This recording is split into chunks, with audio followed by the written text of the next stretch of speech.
How do they do it? Why do they do it? Riding and crashing and riding and winning and always faster and faster.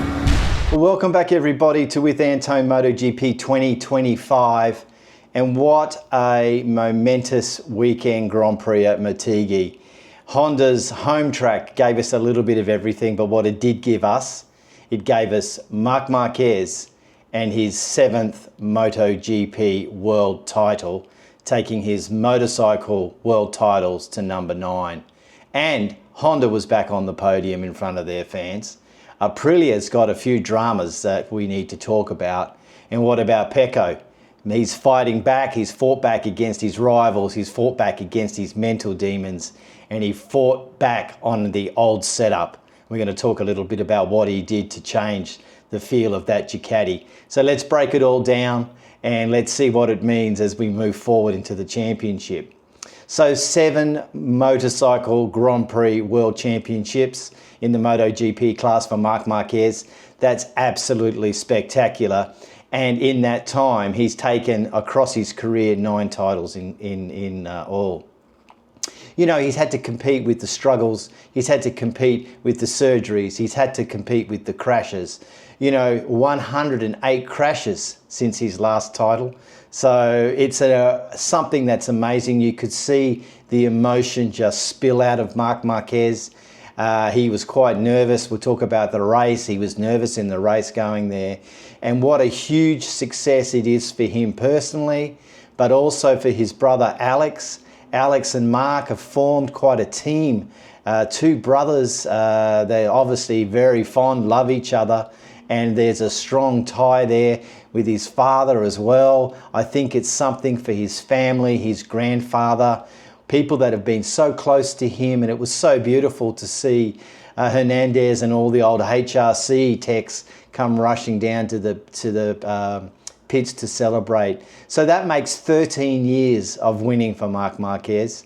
Agostini had the record, it was 10 years of winning titles in the Premier class, and of course Rossi was 9 years. So, I mean, I like to think of, you know, Mick Doohan's a bit of a hero of mine, and he said he's not sure any other person has been able to come back from an injury like that.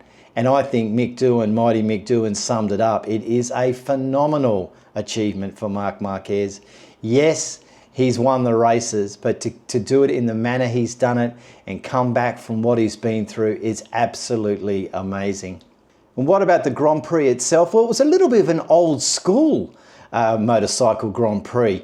We saw big gaps between the riders. No one seemed to be, Marc was very hesitant. He let Acosta go in the initial part. I know he was really focused on getting that title. But we saw old-fashioned big gaps. We even saw old-fashioned smoke coming out of the back of Pecco's Ducati, which apparently he was oblivious to.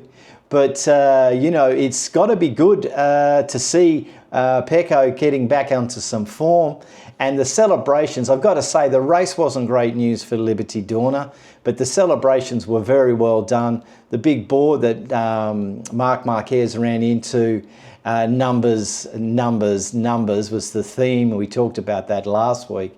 But the way that Ducati were able to organise the race now, if you're a conspiracy theorist, then you might think something was going on there. But I think simply the fact that Marc could win it in the way that he wanted to win it, which I think very, very powerful. And of course, what it did do is it let Ducati have first and second in the sprint and the race at the home of Japanese motorcycle technology, and that is the circuit owned by HRC. So what about Pecco Bagnaia? What happened there? Is Caseystoner the whisperer? Did Casey get this all sorted out for him? But what we saw of course it's a stop-go circuit, very hard braking. Pecco looked great, he was on speed right from Friday morning. 355mm Brembo brakes, plus from what I can understand from the information coming out of the paddock, the basic bike was the 24 bike in terms of chassis, frame, front suspension, front forks. We know Pecco likes to hit the bump stops on on the front forks. I mean, it sounds crazy to me, but that's what he likes to do. But you know, Pecco wasn't racing the other riders. He was racing the thoughts in his mind, and he was racing against his own demons. It's been 5 Grand Prix, we talked about this before, since he's been in the podium, and to walk away with 37 points, I think it's absolutely amazing of what he's done. And the other amazing thing at the Motegi Grand Prix was the return of HRC, Honda back on the podium in Motegi. Now, I think the last time that Honda were on a podium in Motegi was 2023. Marc Marquez put the Honda onto the podium. So that's the first time that they've done that. It was great for Johan Mir. He feels that's now the end of a difficult period for him. But for me, it's a great boost to the morale of Honda, to HRC, and it's a pleasant reward. It's a nice thing to happen there in front of the Japanese fans. Anyone who's traveled to Japan to go to the motorcycle racing or car racing knows how passionate those fans are. It is a great Grand Prix to actually do some fan spotting. They dress up, they do the custom-made signs, and I think it's a real treat for the Japanese fans to see the Honda. Now, a little bit of loss of face for Yamaha. Jack Miller spat the chain off. But you know what really did cap it off for HRC was Zarco brought his Honda home in 9th. So that's 2 HRCs in the top 10 of the race. You know, sometimes it's not a good idea to get back together again or stay in a relationship just because you think that's going to work out. And I want to ask some questions about Aprilia. We talk about mental games and the importance of psychology in racing. Jorge Martín is a man and a rider who has not got an environment to operate in. He's used to winning, he's not winning, and we saw that crazy pass he tried to make up the inside into the first turn. He locked the wheel, he got onto the loose marbles, and he crashed in and took out Bezzecchi. What it means is that Aprilia are now in a real chance of losing 3rd place in the championship. I don't know what was thinking with Rivola was quick to get on the commentary saying it was unacceptable and unfortunate, and he was just grateful. But you know what? Is it the right thing to get and stay with Jorge Martín? They made him stay.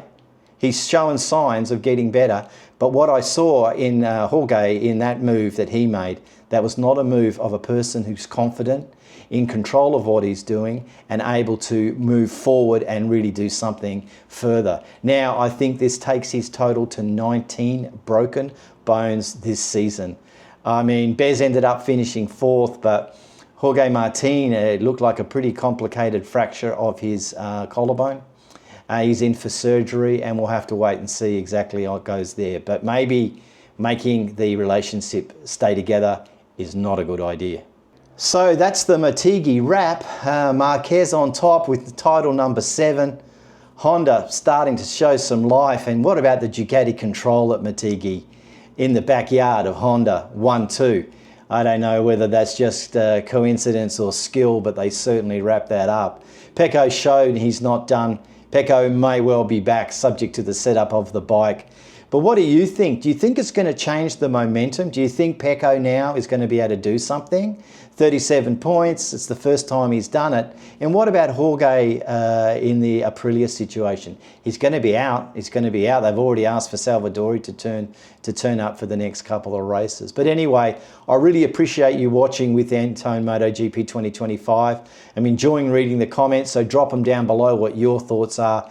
And if you've enjoyed today's episode, then give it a thumbs up even. I'll be back on Thursday for the Mandalika preview. We'll drop that on Thursday, and we can have a talk about what Mandalika looks like for round 18.